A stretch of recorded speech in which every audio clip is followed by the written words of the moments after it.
Attack का दावा किया गया है। ईरान ने इजराइल पर कई ड्रोन्स भी दागे हैं, इस तरह की जानकारियां भी मिल रही हैं। तो वहीं ईरान ने कहा है कि लेबनान पर हमले बर्दाश्त नहीं करेंगे। ईरान ने यह भी चेतावनी दी कि जवाब देने पर हमला और तेज किया जाएगा। ये बड़ी खबर आपको बता रहे हैं, जहां ईरान ने इजराइल के ऊपर यह हमला किया है और ईरान ने ये 100वें दिन इजराइल पर मिसाइलें दागी हैं। इराक और सीरिया का एयरबेस बंद कर दिया गया है और ऐसे में ट्रंप ने बेंजामिन नेतन्याहू से करीब 20 मिनट तक फोन पर बातचीत भी की है।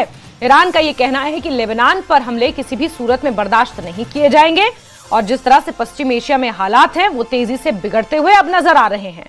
युद्ध विराम में यह पहली बार है जब सीधे इजराइल पर मिसाइलों और ड्रोन के जरिए बौछारें की गई और अटैक किए गए हैं। पूरे क्षेत्र में युद्ध का खतरा अब मंडराने लगा है। लेबनान पर किसी भी सूरत में हमले बर्दाश्त नहीं किए जाएंगे, ये कहना है ईरान का। और ईरान ने कई इलाकों में मिसाइलें दागी हैं। हाइफा, नाजरेत को निशाना बनाया गया है और ऐसे में इजरायली रक्षा बल यानी IDF ने भी देश के कई हिस्सों में सायरन बजाए और लोगों को सुरक्षित स्थानों पर जाने के लिए निर्देशित किया है। हालांकि जो शुरुआती जानकारी मिल रही है उसके मुताबिक कोई बड़ा नुकसान नहीं हुआ है, लेकिन हमले किए गए हैं अलग अलग जगह पर। इजराइल में अलग अलग जगहों पर ये मिसाइल्स और ड्रोन हमले किए गए हैं ईरान की तरफ से। ईरान का ये कहना है कि लेबनान पर किसी भी सूरत में हमले बर्दाश्त नहीं किए जाएंगे और इस बीच बेंजामिन नेतन्याहू से फोन पर बात की है राष्ट्रपति डोनाल्ड ट्रंप ने और एक तरह से मध्यस्थता करने की कोशिश उनके द्वारा की गई है। और हमले का ये IDF का कहना है, इजरायली डिफेंस फोर्स का। इजराइल बिना वजह हुए हमले बर्दाश्त नहीं करेगा। ईरान ने हमला करके बहुत बड़ी गलती कर दी, ये IDF का कहना है। लोगों से बंकरों में रहने की अपील की गई है। इजरायली एयर डिफेंस सिस्टम अब पूरी तरह से एक्टिव हो गया है और ऐसे में इजराइल भी पीछे हटने वाला नहीं है। इजरायली डिफेंस फोर्स यानी IDF ने ईरान को चेतावनी दे दी है कि बिना वजह, जो बिना उकसाए ये जो हमला हुआ है, ये किसी भी सूरत में बर्दाश्त नहीं किया जाएगा और अपने नागरिकों को बंकर में रहने की हिदायत दी है IDF ने।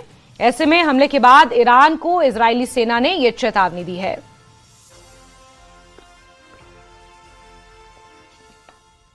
और हमला करके ईरान ने बहुत बड़ी गलती कर दी, ये इजराइल की तरफ से कहना है। इजरायली सेना की ये बहुत बड़ी धमकी सामने आई है और जिस तरह से हालात बने हुए हैं, ये 100वां दिन था और सीज फायर था। सीज फायर होने के बावजूद ये पहली बार ऐसा है कि उल्लंघन इस तरह खुलेआम किया गया है बिना उकसाए। ईरान की तरफ से जो ये हमला किया गया है, इजरायली सेना ने चेतावनी दी है कि हमला करके ईरान ने बहुत बड़ी गलती कर दी है।